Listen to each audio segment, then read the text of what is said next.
একটা ছোট বোন থাকলে যে কত ঝামেলা সহ্য করতে হয়। আমার ছোট বোনের স্কুলের অনুষ্ঠানে আমাকেই নাকি তার হয়ে এই পোস্টারটা তৈরি করে দিতে হবে। আমিও বাধ্য হয়ে কাজ করা শুরু করে দিলাম। তো ব্যাস, আমি আর আমার বোন পেপার সহ আরও যা যা লাগবে সেগুলোর জন্য বের হয়ে গেলাম। তারপর সেগুলো কিনে বাসায় চলে আসলাম। তো এখানে এসে তোমাদেরকে দেখায়, এখানে আমি একটা সাদা পেপার কিনেছি আর একটা ছোট আঠা কিনেছি, যেহেতু পোস্টার বানাবো আঠা তো লাগবেই। আর লাল রঙের বদলে আমি এখানে আলতা কিনেছি, যাতে এটা আমি সহজে পেপারের উপরে দিতে পারি আর কি। তো এই যে এগুলো কিনেছি।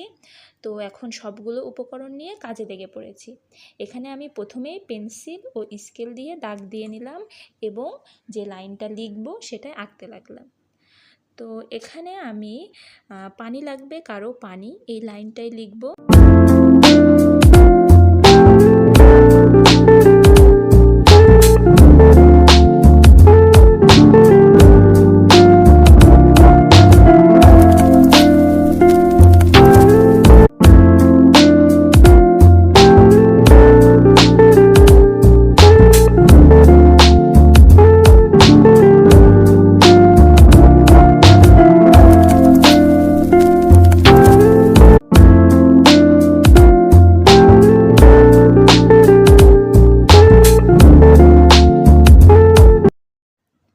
এখানে আমি পানি লাগবে কারো পানি, এই কথাটারই লাগবে অংশটা লিখতে যাচ্ছি।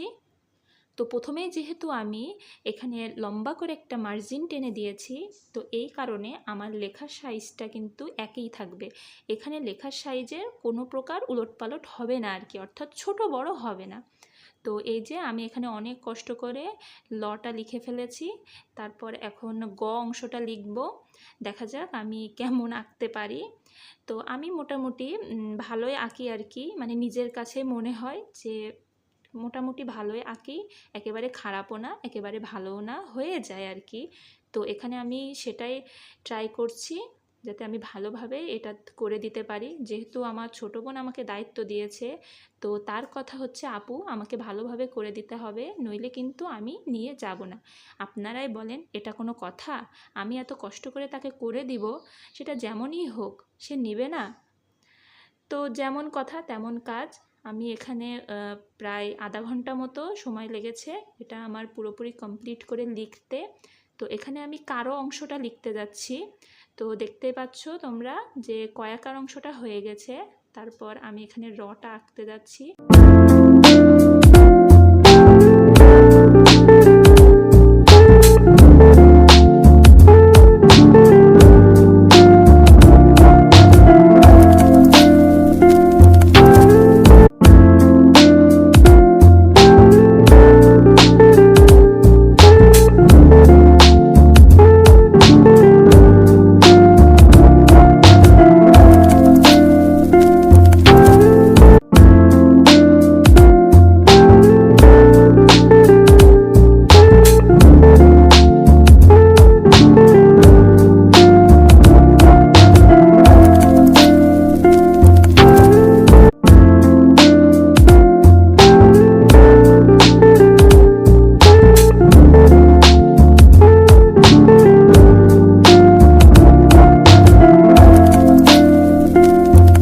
কিছু কথা বলতে চাই।